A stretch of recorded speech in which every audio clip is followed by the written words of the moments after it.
Hello everyone, कैसे हैं आप सभी। उम्मीद करता हूं सभी स्वस्थ होंगे, ठीक होंगे और आपकी पढ़ाई भी सुचारू रूप से चल रही होगी। आज का टॉपिक होगा हमारा महादेवी वर्मा और यहां से एग्जाम में कम से कम एक और मैक्सिमम है ना 3-4 सवाल भी हो सकते हैं।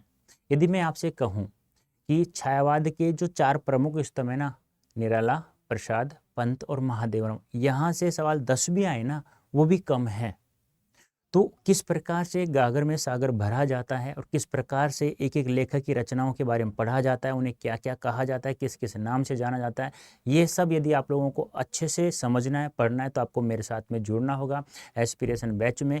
तो आप Y551 कोड का प्रयोग करो और फिर देखो कि कैसे गागर में सागर भरा जाता है। उसका नमूना आपके सामने प्रस्तुत कर रहा हूँ। देखो प्यारे बच्चों, महादेवी वर्मा, यदि महादेव वर्मा के बारे में बात करें, यदि प्यारे प्यारे बच्चों, एक सवाल यही आता है कि महादेव वर्मा का जन्म कब होता है। तो कब होता है? 1907 ईस्वी में होता है। अब बात करें जन्म हो गया तो मतलब निधन भी होता है। अब निधन हो गया कब होता है प्यारे बच्चों? 1987 ईस्वी में। तो याद मतलब कितने साल जिए ये? 80 साल जिए, सीधी सी बात है। 1907 में जन्म और 1987 में क्या हो गया? इनका निधन हो गया।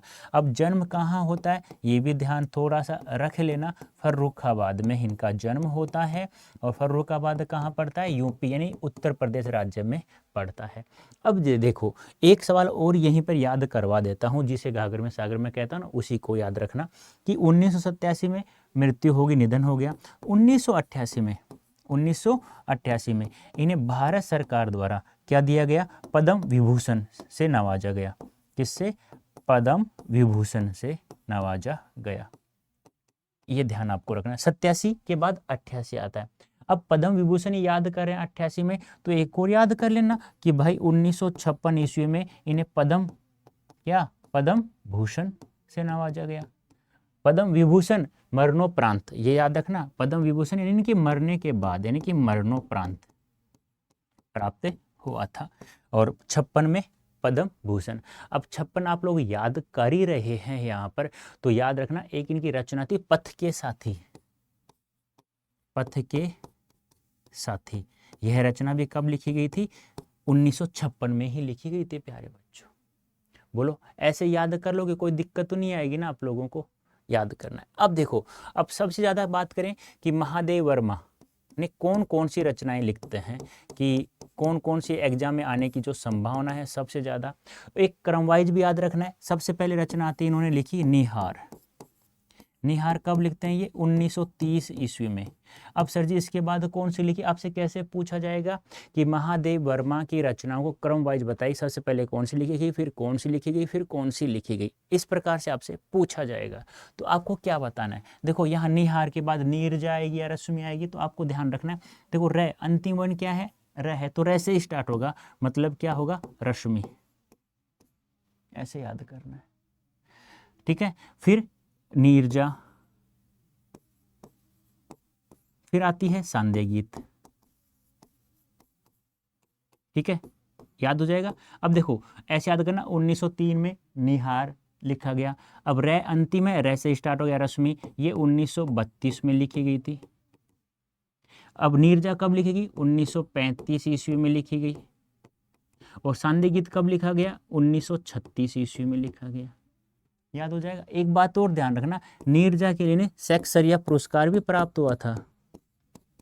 सेक्सरिया पुरस्कार भी प्राप्त हुआ था, ये भी ध्यान रखना। इसी के साथ साथ हमें कर लोगे याद। अब देखो, अब 1930, 32, 35, 36 याद हो गया। अब इन्हीं चारों रचनाओं को मिला करके 1940 ईस्वी में एक रचना का नाम आता है, जिसका नाम आता है यामा, यानी यामा में इन चारों रचनाओं को संकलित करा दिया गया।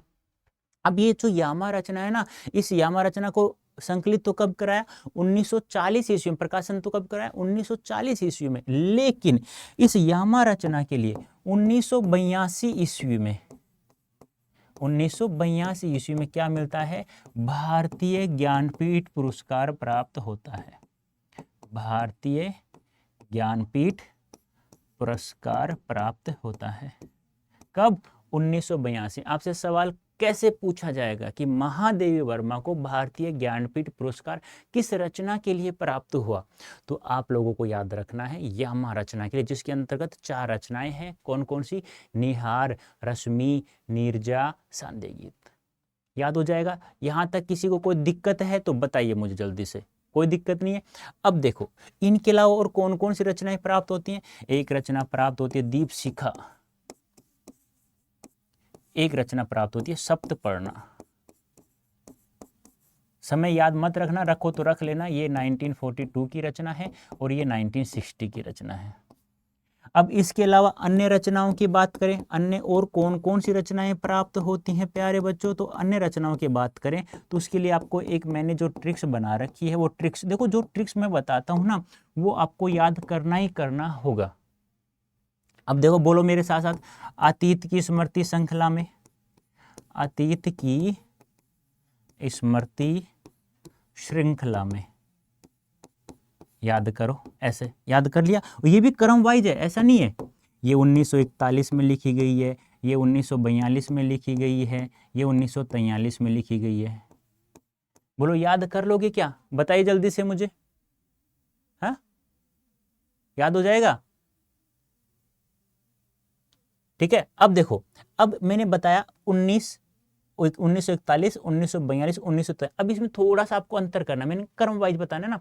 सर ने लिखा अतीत की स्मृति श्रृंखला में, आपने सर ने बताया 1941, 1942, 1943, लेकिन इसको यहाँ रख देना है और इसको यहाँ रख देना है बस। मतलब ये तो 43 में प्रकाशन होता है, ये 42 में होता है, बस ये थोड़ा सा अंतर करना, क्योंकि एक तरीका होता है पढ़ाने का कि आप लोगों को याद कैसे हो जाए, क्योंकि हिंदी लिटरेचर बहुत बड़ा है भाई, कितना याद करोगे आप लोग, बहुत ज़्यादा बड़ा है ना। तो एक तरीका होता है एक अध्यापक का, क्योंकि मैंने जब एग्जाम दिया तो मुझे कौन कौन सी समस्या आई एग्जाम के समय लिटरेचर को हल करने में, सवालों को हल करने में, तो वो समस्याएं अब आपको ना आए।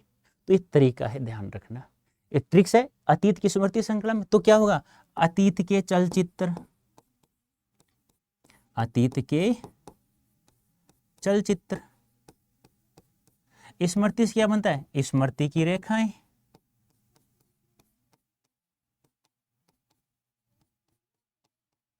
और श्रृंखला से क्या बनता है, श्रृंखला की कड़ियां। ये लो, और भी यदि थोड़ा सा और भी हम लोग अंदर घुसे ना इसके अंदर, तो याद रखना श्रृंखला की कड़ियां क्या है, आपका निबंध है, और ये दोनों क्या है, आपके रेखा चित्र हैं। बोलो याद हो जाएगा। और जो वहां मैंने बताया था पथ के साथी, वो 1956, याद है 1956 में क्या प्राप्त हुआ था, पद्म भूषण। और पद्म विभूषण कब प्राप्त हुआ, बताइए जल्दी से। पद्म विभूषण उनके निधन के 1 वर्ष के बाद में, 87 में निधन हुआ और गुरुजी 88 में मिल गया था पद्म विभूषण मरणोपरांत। ठीक है, कोई दिक्कत यहां तक। अब आगे देखिए और क्या क्या लिखा। इन्होंने जितने भी भाषण दिए, भाषणों का संग्रह, भाषणों का संग्रह किस नाम से आया, संभाषण के नाम से आया। ठीक है, ये याद रखना एक अलग से। और इनके निबंधों का, इनके निबंध, संस्मरण, रेखा चित्र, इनका संग्रह किसमें किया, हिमालय के नाम से एक पुस्तक निकाल दी। तो हिमालय संभाषण भी किसके द्वारा लिखा गया है, महादेवी वर्मा। अब महादेवी वर्मा को किस किस नाम से जाना जाता है, उपनाम, किस किस नाम से उन्हें जाना जाता है, तो ध्यान रखना। वेदना की कवयित्री भी कहा जाता है। और क्या कहा जाता है प्यारे बच्चों, और कहा जाता है गुरुजी आधुनिक युग की मीरा भी कहा जाता है, आधुनिक युग की मीरा भी कहा जाता है। ऐसे एक एक चीज याद करना। और क्या कहा जाता है भी, मैंने कहा छायावाद के 4 प्रमुख स्तंभों में से एक माने जाते हैं। ठीक है, तो इन्हें छायावाद की दुर्गा या शक्ति भी कहा जाता है, छायावाद की दुर्गा या शक्ति भी कहा जाता है। ये 3 उपनाम याद रखना। वेदना दुख जिसे कहते हैं कवियत्री कहा, आधुनिक युग की मीरा कहा जाता है, छायावाद की दुर्गा या शक्ति के नाम से भी इन्हें जाना जाता है। याद हो गया। अब देखो, अब कुछ और महत्वपूर्ण बातें याद कर लो। जब ये 9 वर्ष की थी ना बेटा, तभी इनका विवाह हो गया था। किनके साथ हुआ? रूपनारायण वर्मा के साथ, वर्मा के साथ हुआ। ठीक है। दूसरी बात, इन्हें धार्मिक ग्रंथों का ज्ञान किनसे प्राप्त हुआ? धार्मिक ग्रंथों का ज्ञान किनसे प्राप्त हुआ? इनकी माता जी, माता जी का नाम क्या था? हेमरानी देवी। ये याद रखना है। याद हो गया? और सुनो, सबसे ज्यादा महत्वपूर्ण बात, इन्होंने लेखकों की सहायता करने के लिए इलाहाबाद में एक ट्रस्ट की स्थापना की थी, साहित्यकार संसद के नाम से। और उसमें सहायता किसने की? इला चंद्र जोशी जी ने की। ये ध्यान आपको रखना है, बहुत ही बहुत बहुत ही बहुत ही महत्वपूर्ण बन जाता है ये। ठीक है। तो मैंने क्या कहा? लेखकों की सहायता के लिए, लेखकों की सहायता के लिए, सहायता के लिए क्या खोला? एक ट्रस्ट खोला, एक साहित्यकार संसद के नाम से, साहित्यकार संसद के नाम से संस्था, जिसे हम लोग कहते हैं ट्रस्ट, की स्थापना की। कहाँ की? की स्थापना, की स्थापना कहाँ की प्यारे बच्चों? इलाहाबाद में की, इलाहाबाद में की। अब इस संसद की, यानी संस्था की स्थापना करने में जिसने सहायता किया था ना, उस विद्वान का नाम क्या था? सहायता करने वाले विद्वान का नाम इला चंद्र जोशी। एक बात और याद रखना, जिस रचना के लिए उन्हें भारतीय ज्ञानपीठ पुरस्कार प्राप्त हुआ था प्यारे बच्चों, वो रचना कौन सी थी? यामा थी। कौन सी थी? यामा थी। अब यामा के लिए ही उन्हें मंगला प्रसाद पारितोषिक भी प्राप्त हुआ था, ध्यान रखना, मंगला प्रसाद पारितोषिक पुरस्कार भी प्राप्त हुआ था, पारितोषिक पुरस्कार भी मिला था। और शैक्सपियर पुरस्कार किसके लिए मिला? नीरजा नामक रचना के लिए। बोलो यहाँ तक किसी को दिक्कत है तो एक बार जल्दी से मुझे बता दीजिए। हाँ, जल्दी से बताइए एक बार फटाफट, यहाँ तक किसी को दिक्कत है? अब इनके बारे में शुक्ल जी ने एक कथन और कहा, जल्दी से कमेंट करके बताइए।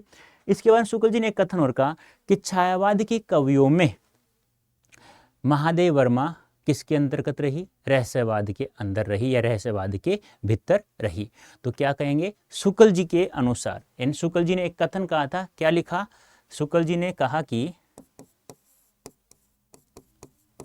शुक्ल जी ने कहा कि छायावाद